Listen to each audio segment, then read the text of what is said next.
Are you a business owner looking for real advice and input? You're in the right place. From concept to launch to growth, funding, and beyond. Welcome to Startup Hustle with your hosts. One once sold a business for $150 million. The other, the author of $1 Million Bedroom. Here are your hosts of Startup Hustle, Matt DeCoursey and Matt Watson.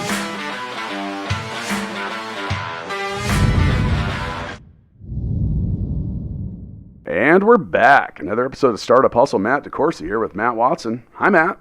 Dude, this is not good. Oh, what now? I'm going to get in trouble in this episode. Are you sure? Yeah. Now, before we even figure out why, can I go ahead and get a couple things out of the way? Yes. Well, today's episode is brought to you by Fullscale.io. And also, while you're checking out our website, check us out on Instagram at Startup Hustle Podcast. And if you want to see how beautiful Matt Watson looks today, go to the Startup Hustle YouTube channel. Dude, that was awesome. You followed our HR policy. Thanks. You actually read that the right way. I did. I have a piece of paper that seems to bring that up. And speaking of HR, now that the podcast has gone to new levels, I've decided that we're going to have some policy and some guidelines. And in order to outline those and figure out what we needed to do, I've brought in an expert. So I'm going to introduce Erica Brune, who is the president and co-founder of Lever One. Hello. Good afternoon. Thanks for joining us. You're welcome. Happy to be here. I feel like we're hosting Toby from The Office. I better not violate any HR rules today. Is Only that fair? 2 so far. He's already violated 2? Well, you guys are making fun of each other. We Yeah. can't. Well, that's problematic. God, this is Matt good. is a jerk. There you go. It's I was actually referring to okay to be a jerk as long as you're a jerk to everybody, right? We Don't keep single it anybody general. out. Well, we like to keep it general. Like Matt is trying to touch me under the table right now. Okay, but do you like it? See, this is the key. Oh. It has to be unwanted. Oh. Maybe. Okay. I don't know, dude. I don't even know where it crosses the line. But so this is a topic that I think is interesting, and we can have a little fun with it. But any business has a need for human resources management, correct? That's right. And why? As soon as they have their first employee, they fall under certain federal and state guidelines, and there are a lot of laws that they have to start following. So it's important. It's also important for the business's culture. They want to have people enjoy working for them and not go online and start making bad reviews about their business. True. We're all people businesses. That's right. And that is true. So to give you a little background, and I'll go ahead and shout out some accolades. Well, your business does deal with businesses of all size, but speaking of the size of the business, you in 2017 were named the fastest growing company in Kansas City and Missouri. That's right. That's right. Congrats. I appreciate it. Must have had a lot to do with the robust HR policies that you have. Yes. No, it's been an exciting journey. We're in our 7th year, and we're adding clients as quickly as we can. People are into outsourcing these days. They want an expert to take care of what they don't want to do, and we're here to do that for them. We know all about that. HR is one of those things I don't want to do. So, and then another thing too, also in 2017, you were number 47 on the Inc. 500. Yep. Boom. That's pretty awesome. Where was Stackify this year? 300 something. Oh, dude, you got work to do. Yeah. There's always next year. Yeah. It's okay. So when we say HR, I mean, obviously HR is human resources, but that covers a whole lot of different things. So what are the different things that a company like yours will offer a business of any size or scale? We try and be a one-stop shop for business owners to come to under that HR umbrella. And that can be general human resources like employee relations. Yay, my boss is touching me under the table, to handbooks. He's not the boss. Okay. Go ahead, sorry. But are you touching him? No comment. Okay. Payroll, benefits, workers' compensation, risk management, you name it, recruitment.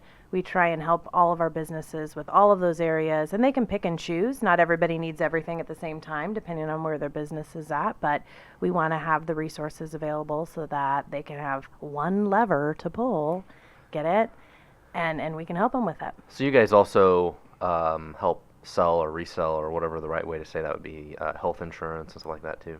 That's right. A PEO, professional employer organization, is its own unique industry, and it has the ability to offer large group health care for so you all guys members operate of as the a PEO? That's right. Okay.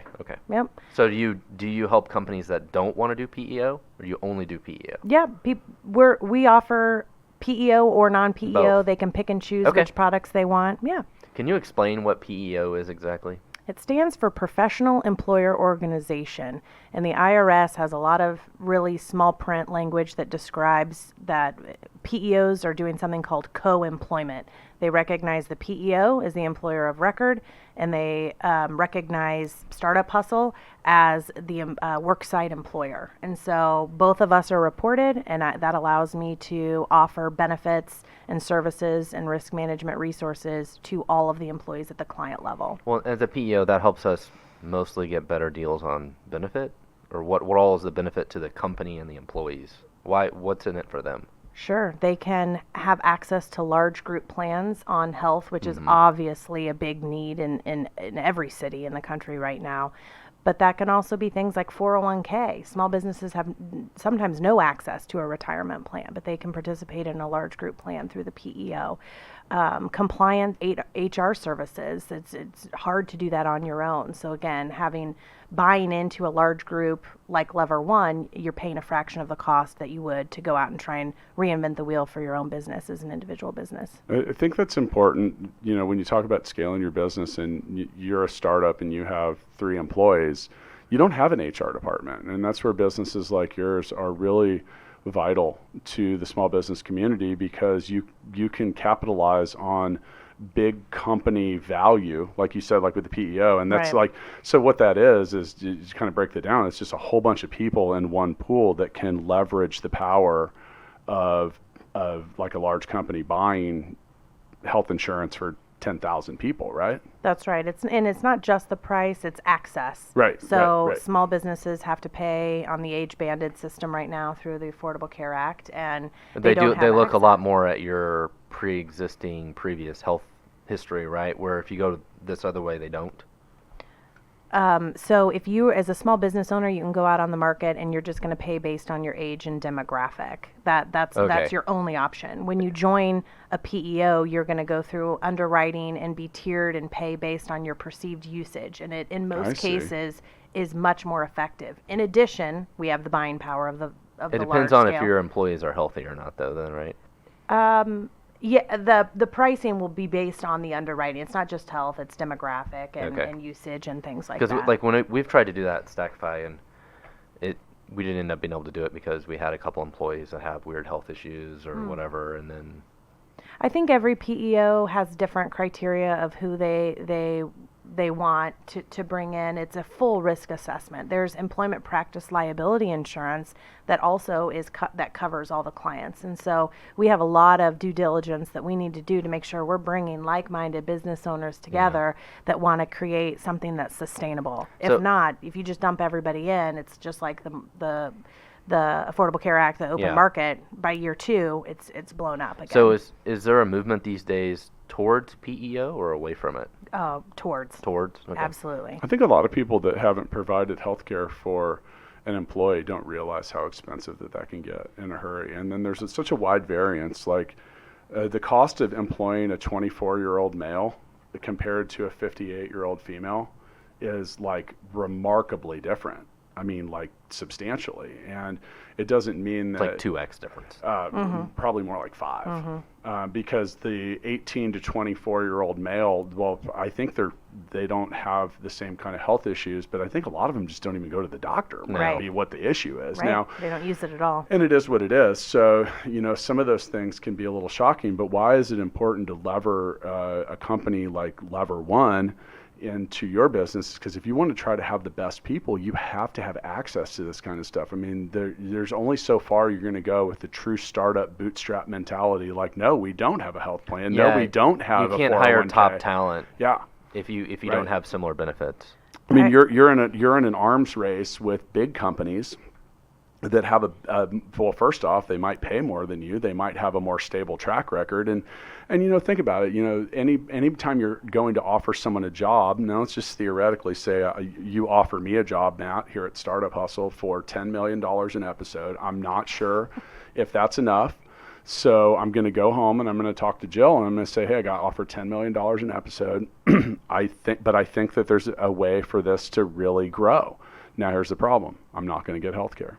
I'm not going to have a retirement plan. It's a startup. And she's going to say, well, that other place is offering you $15 million an episode.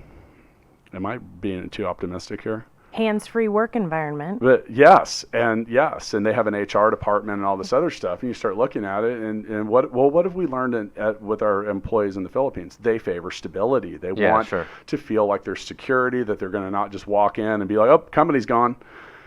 And these are the kind of things that that adults care about. And I've had this with our own employees. It's like, people don't want to feel like they are in an insecure situation. But with that, there's so much to know. Good Lord, the amount of just all the stuff, all the quote HR stuff, from everything from insurance to payroll to risk assessment to workman's comp to things you need to do when you recruit and all that stuff. And you need experts to keep up on all that, right? Am I right? That's right. You're I think the hardest part is firing somebody. Do I fire him for cause, not for cause? Do I give him severance, not give him severance? How do I make sure I don't get sued? I feel like that's gotten easier in some regards, meaning 10 years ago, or even 20 years ago, it was way more litigious, and now states are largely moving towards the, I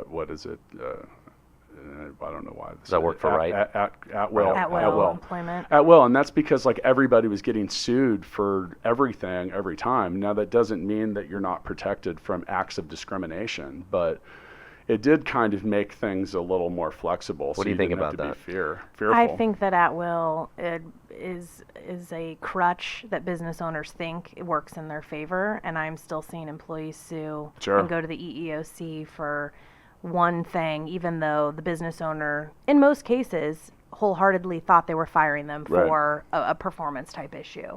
But it may have coincidentally come along the same time that same employee made a complaint about their manager or mentioned something about a health condition or anything else that the business owner may not even aware of, and certainly didn't correlate it to this employee's poor performance.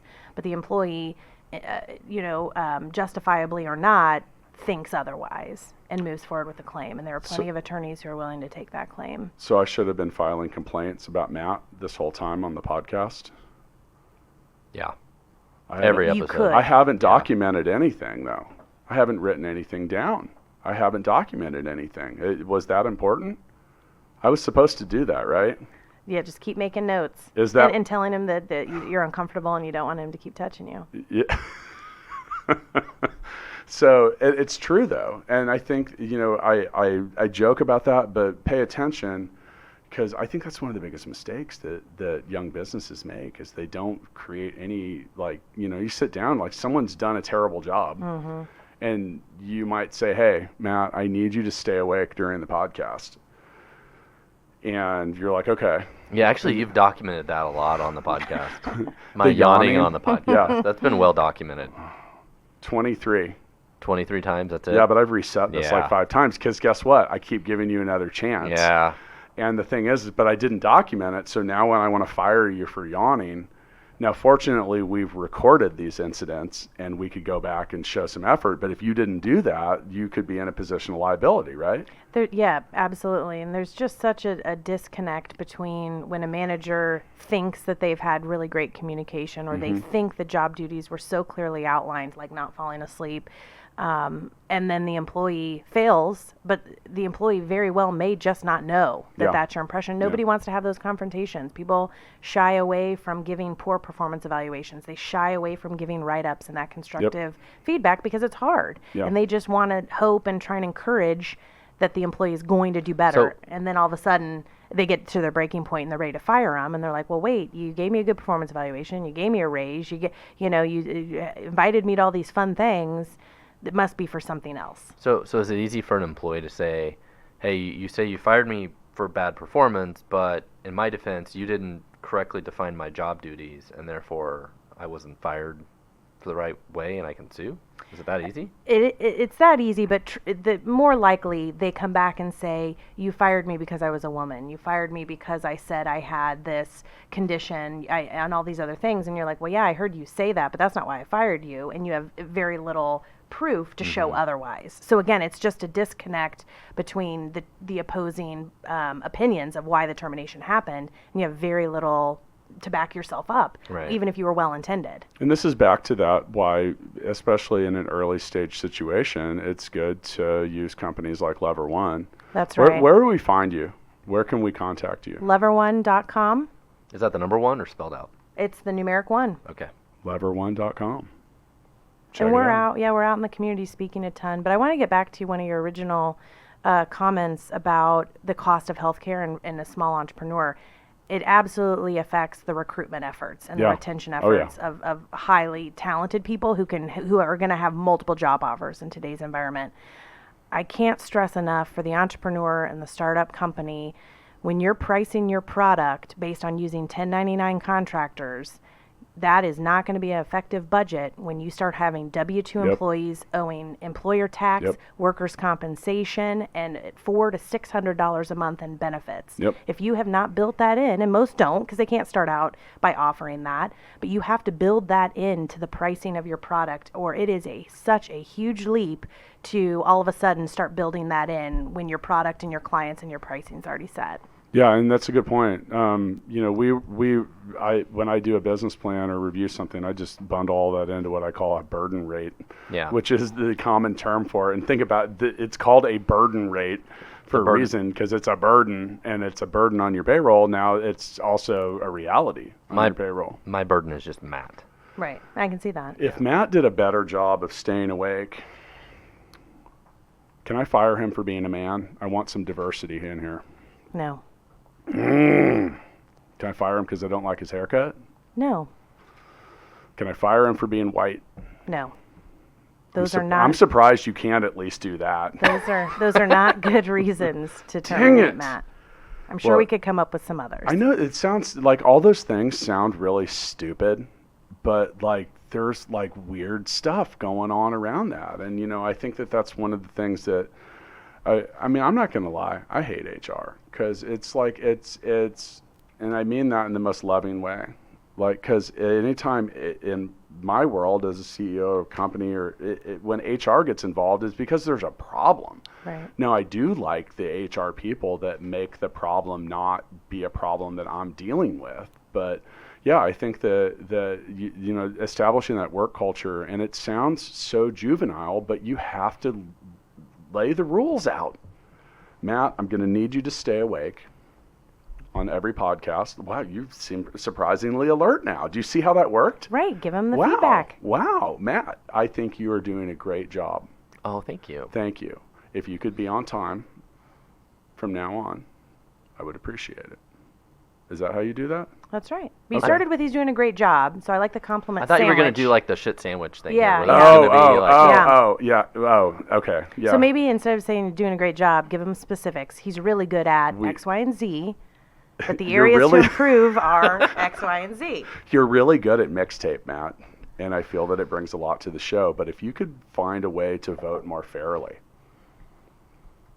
But I can't tell them how to vote, can I? No, vote more fairly so that we have a good representation or whatever. I feel that you thinking that Limp Bizkit, or is it Limp Bizkit? You're making me feel uncomfortable. Oh, man. That's a fair statement, Matt. Yeah. I think I need to take a couple of days off. Okay.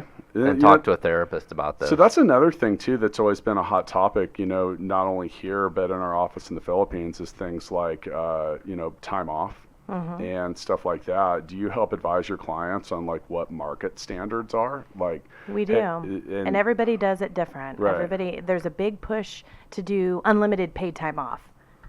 How is that? Is that even a thing? It's a big thing, and it's really attractive to incoming employees to think that they get unlimited paid time off. That doesn't mean you still don't have to abide by calling out sick, excessive absenteeism, and pre-planning vacations. So but wait, even technically, some don't do that. It sounds like the most absurd thing I've ever heard in my life as a business owner. Just being honest. But when companies do unlimited PTO, do do the employees actually end up taking less vacation? Studies do show that, yes. There you go. But here's the thing, though, is you would have to have some kind of performance-based culture there. That's like, right. Now, if you're in a results-oriented job, all right. So when I worked for Roland, if I made my sales numbers, they literally told it. My boss said, I don't care where you are, who you're with, what you're doing. If you make your numbers, call me from the 18th hole of the golf course in Hawaii and tell me you hit it, and I'm cool with that. Like, they weren't concerned as much, and maybe that wasn't an accurate representation. I mean, they wanted us to be involved with our accounts, and you kind of had to do that to make the numbers. But it was very performance driven, and They didn't just double your numbers and then the next month try and hold you accountable. No, they That's didn't. usually the way it works. No, they were, okay. That company was it was Japanese, and there's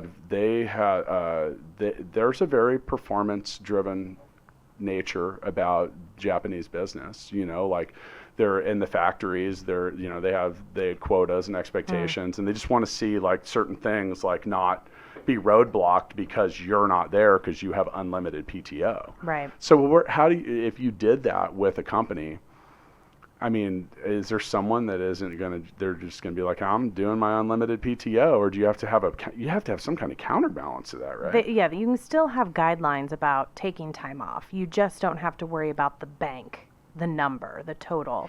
And from all the research that I have read, the employees who abuse that policy of which you're talking about and what the fear is, it's the same as if you had a bank and a depletion number, and those people still abuse that as well. So it's popular. Weird. Yeah, it's hard to manage too. But That's what we do at Stackify. We have unlimited PTO. Really? We should just do it in Cebu. Yeah. I'm going to delete that out of this show. That's a bad idea. I'm going to write you up for that right now, Matt. Matt says that. I'm the one that would have to deal with that. Right. Thanks. No. Am I allowed to tell Matt he's an asshole on the show? Is that against the rules? If that's the culture and that's how you talk to everybody. It is. Well, no, I don't talk to the guests like that. Only Matt. Okay, well, that's all right. But let's put a play on that, because let's say this is our business, and technically right now you would be our client. Okay. So is it? I think that's something I've always told my employees. I'm like, you don't have to take abuse from a client. And so we used to own a ticket brokerage, and people would sometimes call and get shitty about stuff, and I'm like, you don't have to take that. Someone's sitting there and they're calling you a son of a bitch. Like, I don't care if you do say, hey, listen, I don't have to take your shit. Hang up the phone. You don't have to take abuse or whatever. Now, what are guidelines around that? Because some people are real pricks to clients that don't deserve it. Right. So where does some guidelines around that come in? Sure. Employees can be harassed by vendors, Yeah. vendors, right? Right. The UPS guy walking in the door can harass them, clients or other employees. Yeah. And so the key to any sort of HR situation, really the golden rule, is creating an environment where employees feel comfortable bringing that complaint forward. Yeah. And then when they bring it forward, because you can't know all things that go on for all people all times of the day, and you can't know how it may offend them, right? This may be a culture and the language that you use, and everybody thinks it's funny until the one day the one person doesn't think it's funny, and that's valid for them. Right. So as long as they feel comfortable bringing it forward, and you treat that complaint with legitimacy and really look into it and bring in an HR person to give some third party insight, then it's okay, right? You can't prevent all things from all people, but what you can do is create a safe culture for your employees and then react to their complaints with professionalism and help them through a resolution that they feel comfortable with. So let's shift the topic a little bit. You guys help your clients work with risk, things involving risk, and this is insurance. That's right. I think that a mistake that a lot of people make is they don't, like, some people start a business, they don't even think about that. That's They're right. like, my business needs to have insurance on it. If you're a service provider or you do specific things, eventually someone's going to ask you for that policy. That's right. It's probably not good to have the inception date on that be the same day that they asked. But where do you see that kind of stuff going, and what's a good way that a startup can cover themselves? Meeting with a great insurance professional on the business side is going to be critical, because every industry is going to require something different. But it's common that I have a client, certainly in the startup arena, that shows up for a contract, shows up to bid on a project, and they're like, hey, I need a safety manual, I need a proof of work comp, I need X, Y, and Z, and it has to be $1 million in coverage, and it has to hit these certain thresholds. Yep. Well, if you just log on and buy the state minimums, you really need to think that through. Is that really enough coverage to protect you? We've had customers that have required certain levels of those insurance. Yeah, same at Full Scale. I mean, you're referring to Stackify, right? Yeah, it's Stackify. Yeah, and at Full Scale, we've had the same. And, with that, we have to deal with that internationally, too. So, like at our office in the Philippines, like there's 2 tranches of background checks that people go through. You want to talk about weird HR situations. I mean, we have to be aware of that, not only here but also like foreign country. Right. And it's people ask me a lot. They're like, "Well, what's it like doing business in the Philippines?" I'm like, "It's the same, but different." Sure. And it's like really close. I mean, it's like 80% the same, but that 20% that's different, and how that relates to other things. Now, this will probably make your head spin. So it's very common for me they don't call it resume, they call it CV, curriculum vitae. Yeah. And that's the most Latin that I will ever speak on this show. But they will put their marital status, their weight, sometimes I've seen blood type, religion. Pictures. I've seen one that had like all of them. I wish I'd saved it, because it was like it was like the double grand slam of HR violations. And some of the stuff that, I've seen from interview notes, I've replied, I'm like, I understand this might not be a big deal there, but we wouldn't talk about that here. Well, and it's insane there as an employee, like for us, like if we want to hire somebody, and I don't know exactly what we do, but I've seen this from other companies in the Philippines, like the employees get like a giant checklist of like the first day of work. They have to have like these like 10, 12, 15 different things. We have that. Yeah, it's crazy. It's required. It's insane. It's not just us. It's not someone else. It's some of it's just cultural norm. Well, it's things too like a tuberculosis certification. You have to have like a medical exam. Yeah. What are you guys having them do over there? Everything. No, this is literally the norm. Okay, just for any sort of even clerical computer work. It is a office workplace standard for specific things that now. So they have the NBI, which is kind of like the FBI. So they do a background check. Now, that isn't necessarily required, but some of the health things are. Sure. And it's so weird because I believe if they fail the health stuff, we don't have to hire them, right? No, they can't even come to work. That's like a general, because the thing like with TB, which is tuberculosis, and that's not something we really deal with here, but not everybody there in some of these countries has that access to, not all of that is eradicated the same way that it has been here, and that's highly contagious. And someone coughing with tuberculosis infection in your workplace. But I think they also collect urine, blood, and fecal samples. I don't know if they do that. Yeah, I think they do. I'm going to put that down. I'm making a list. That could be fun just to try here. I know. Remember they were doing that in our office. I'm making I'm writing our handbook as we go. They were doing that in our office. Because if you're going to do it for one, you better do it for all. No, for the record, we do not do a fecal sample at the Full Scale office in Cebu. You may want to bring in a professional for that if you start doing it. No, I think that was like the wellness screening. There's like a thing that there is like a physical of sorts, but that's standard. It's and these are that wasn't HR. That was a wellness screening. But they were doing fecal. Well, we're gonna start doing those here. I've been my first client that does that. By the way, I'm writing our manual, so you are required to stay awake. At the podcast, you get unlimited PTO, which you have been taking advantage of, sir. Yeah, I have been, sir. Yes. And we're going to collect fecal samples, not only from us, but from the guests. Okay. I don't know what we're going to do with them. And remember, I've learned something that is similar when you have kids and you're ever wondered if you ever ask the question, is that chocolate? Just assume it's not.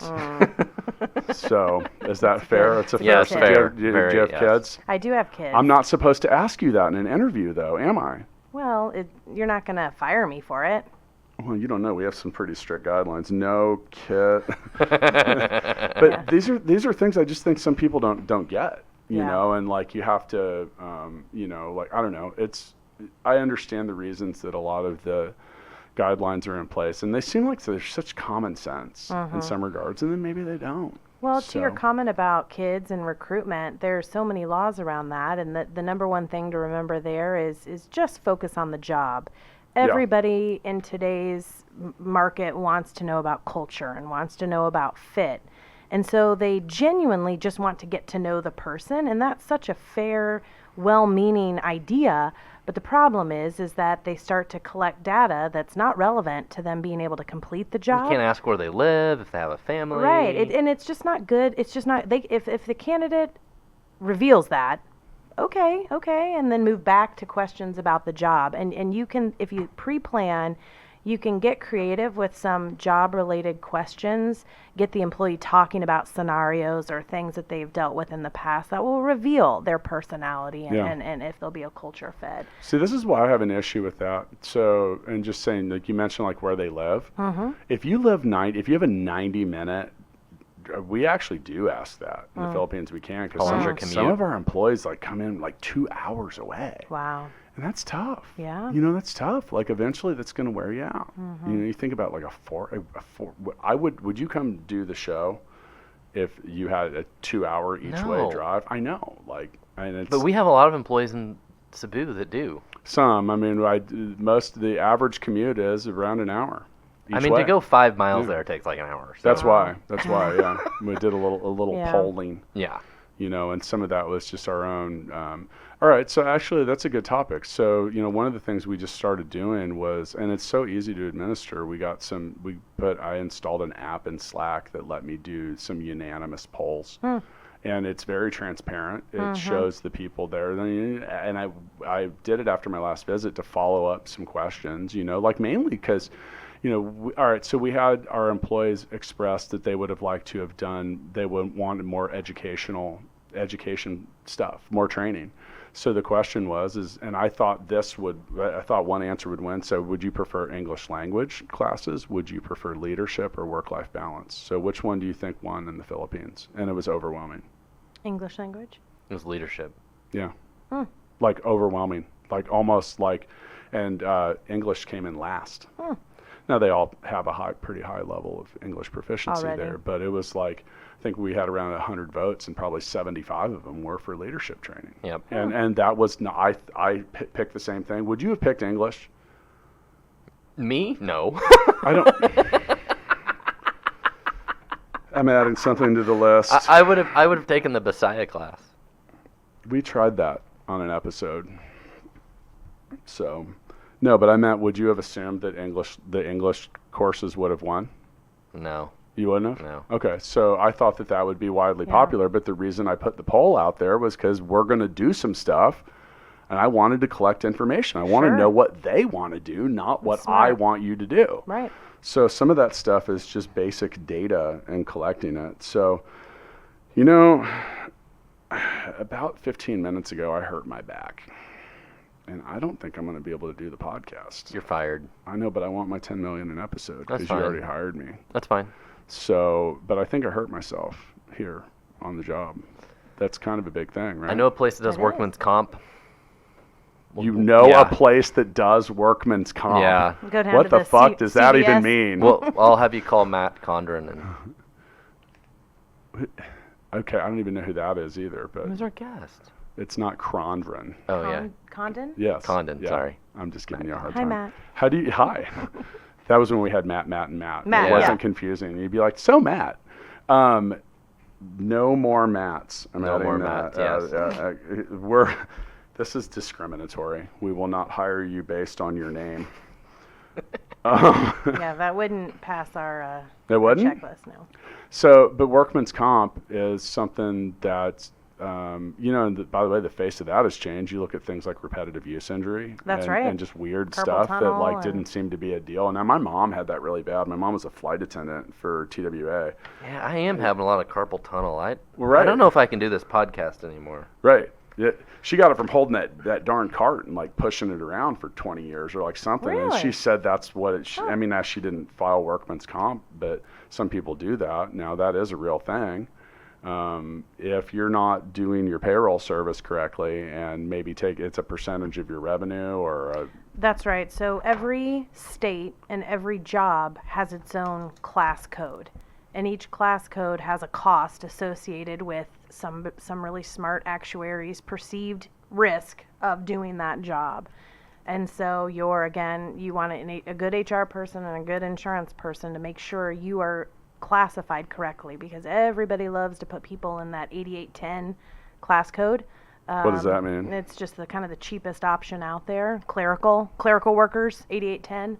That's what I am. And, yeah. You are my secretary here on the show, Yeah. so we're Yeah. good. We're good there. But there are, that may not be appropriate for certain businesses and certain industries. And so really making sure what your people are doing is reflected on your insurance policy, so that if they do get injured, you have adequate and proper coverage. Okay. Well, that's good to know. By the way, I've added something else. We're having no shirt Mondays Okay. because I need you to dress a little sexier at work, man. Okay. Yeah, I probably would have a problem with that. Dang it. I'm like 0 for 50 today. That's kind of like you playing Rochambeau against me, But man. so Yeah. you're doing good. Somebody expresses a problem and you react appropriately. Do I? So far? Well, that'll work out great because I've been taking a lot of naked selfies on your couch in your office when you're not here.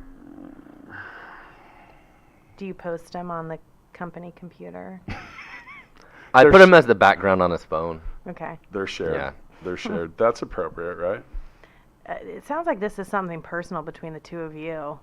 So, as long as Matt, you're okay with it, That is unwanted, and I would like we you to go. quit doing that. there we go.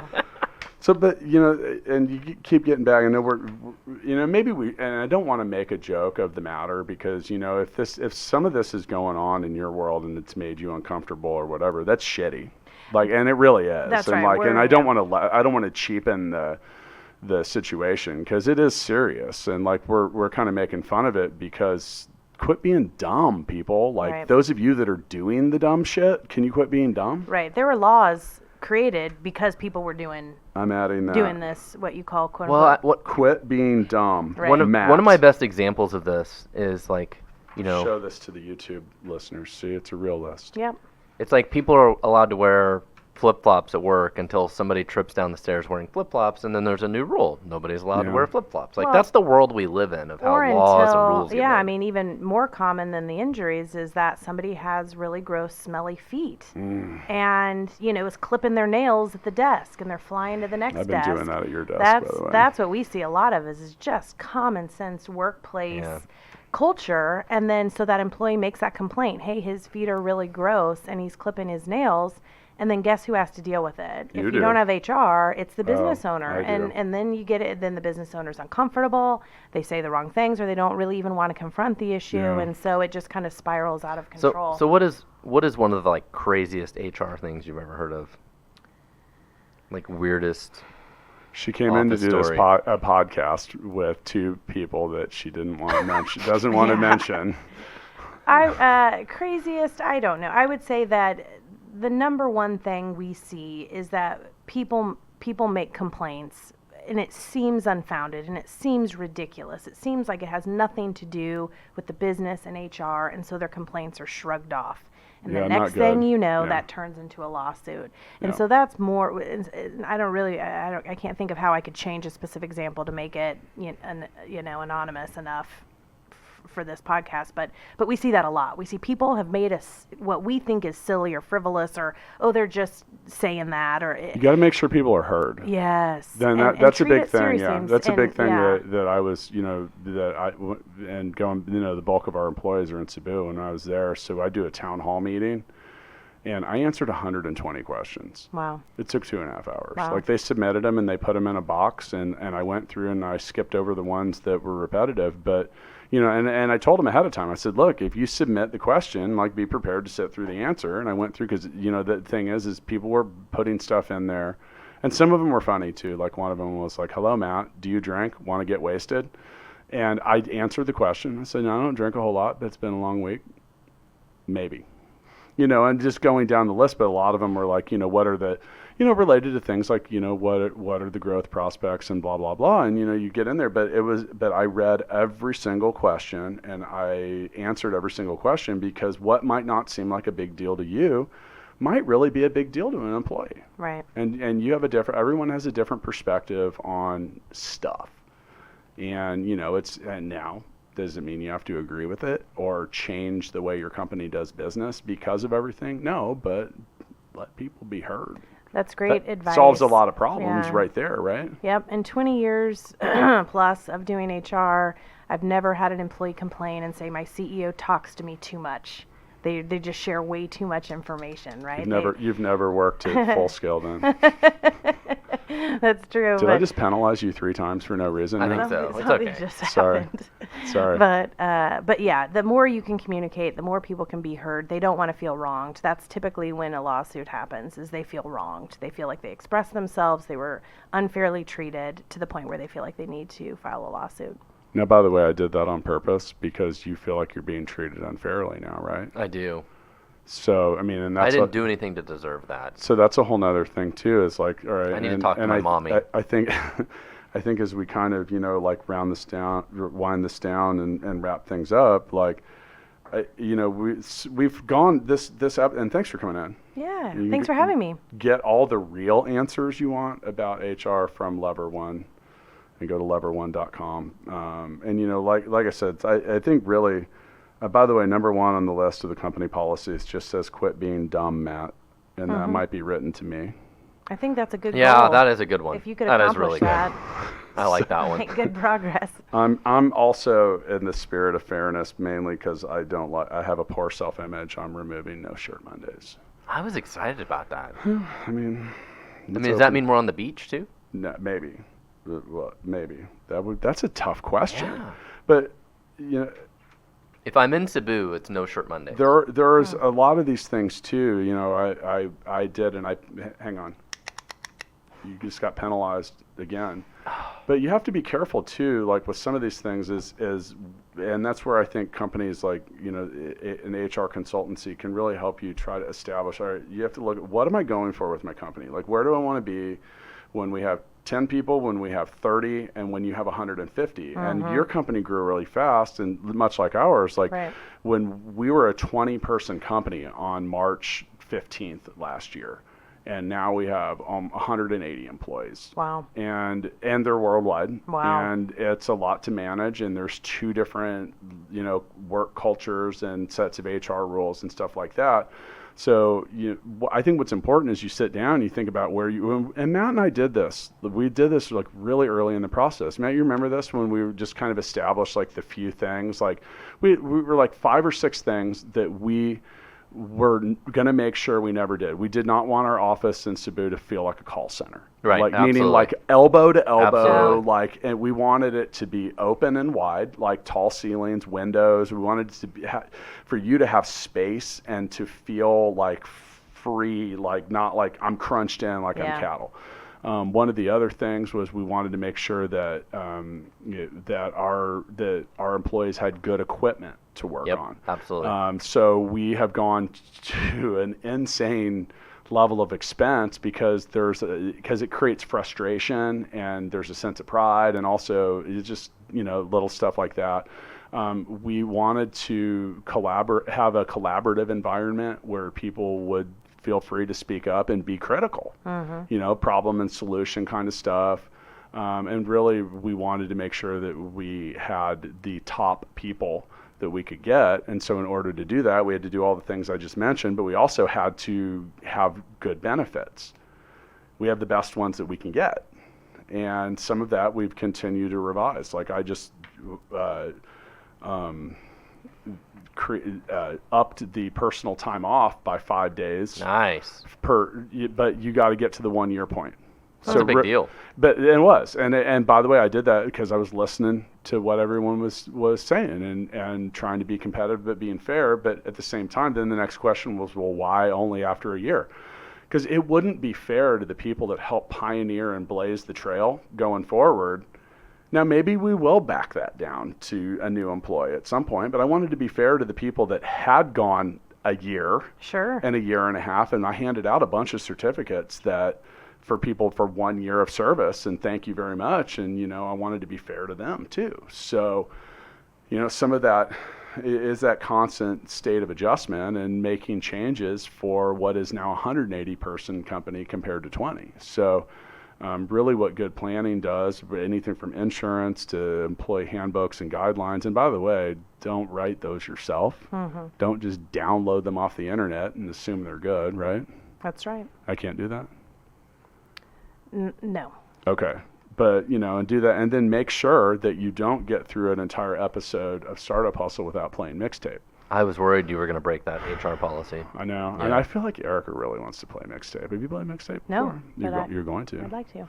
It's mandatory now. Okay. I'm putting that on the list. More mixtape. Mixtape Mondays. There we go. And even though it's Friday. I don't know what day of a week this is going to come out. Okay. So mixtapethegame.com. By the way, I will give you a copy of Mixtape because guess what? Joel Johnson, the creator of Mixtape, has 50 decks for us to give our guests. Wow. Cool. I might catch up with you on that one. We're not Okay. here yet, but I'm gonna. Okay, so I've pulled a card out of the Mixtape deck. I will read a scenario. We will all name a song. Matt's acting as if he's going to take notes here. You cannot answer Limp Bizkit. Limp Bizkit is a band, not a song. Right? And also, we're establishing the rules ahead of time. Fuck You by CeeLo Green has been banned as an answer because it works for almost any card effectively. Is that a good job predefining the guidelines? Yes. Thank you. Okay. I should get you guys to sign something, but I don't have time. So, all right. So I'm going to read a scenario. We're going to pick a song. We will vote for who the winner is, and with that, you cannot vote for yourself. This is a beautiful.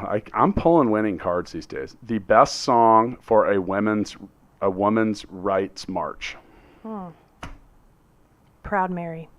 It's a good one. I'm going with Man, I Feel Like a Woman by Shania Twain. I'm just going to vote for that. I give up. Working 9 to 5. Ooh, that's a good that was one. your answer yesterday. It was. That was my Yesterday. answer yesterday. Did you really? God, I don't even. All right, I'm going to vote. Did you vote for me? Yeah. But I want to vote for her. Who are you voting for? Not me. You, so we'll have a winner. There we go. I know, but she wanted to fire the money gun. She can.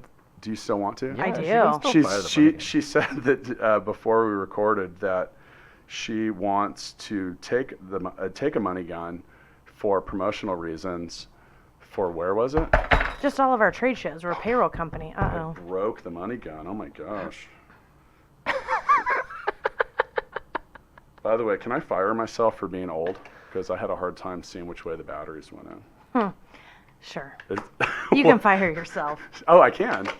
By the way, if you own the company and you fire yourself, you cannot collect unemployment benefits. Hang on. Here we go. Let's go ahead. Fire it at Watson. Oh, man. That was beautiful. If you want to see Matt Watson getting shot in the face with a money gun, go to @Startup Hustle Podcast on Instagram. I wouldn't touch that money. Yeah, there's a lot of glitter all over it. Set that down. It's all over my face now. It looks good, Matt. It looks good. Anyway, as we kind of round this out, first off, yes, I won Mixtape. I feel like, I don't know. I don't feel like a winner, though. I feel like it was Why like don't you sing a little bit of your song? Man, I feel like a woman. Didn't Carrie Underwood do 10 seconds of that song during a Shania medley? Twain. But she did like a whole medley of like Oh. all the Her all the. influencers. I Was think. that who that was? Yeah, she definitely had a Shania Twain song in there. I can't remember. if She it did was a that lot one. of different stuff. That's Yeah. actually a pretty good show. Like It was I good. don't know any Carrie Underwood songs. My wife did. Did you have fun? Oh, it was fantastic. Yeah. Really did you great meet time. Did you meet anybody else fun? Yes, all the people were fun. That's the sound of money, people. Wow. Yeah. What? put it back in. Put the money back in. Yeah. So if you want to check out what Erica does at Lever One, go to that's the number one.com. You can also make sure while you're out on the internets to go to fullscale.io. Do you guys have any social media or anything like that? We do. Lever One is on Twitter, LinkedIn, and Facebook. On the Twitters. Yeah, we tweet. I tweet. Erica Brune. Do you? Mm-hmm. I don't do much tweeting. No. Do you? Nope. How about a retweet? Yeah. Well, I mean, maybe. I don't do that either. I mostly use LinkedIn. The only reason I ever tweet is because I connected it to my LinkedIn, and then it like tweets on its own, and I'm not even sure I know. DeCourcy Matt on Twitter if you want to really see some really boring and uninteresting tweets. Anyway, make sure that you like, review, and subscribe. We'd love to hear more about what you have to say about the podcast. See you next time. Bye.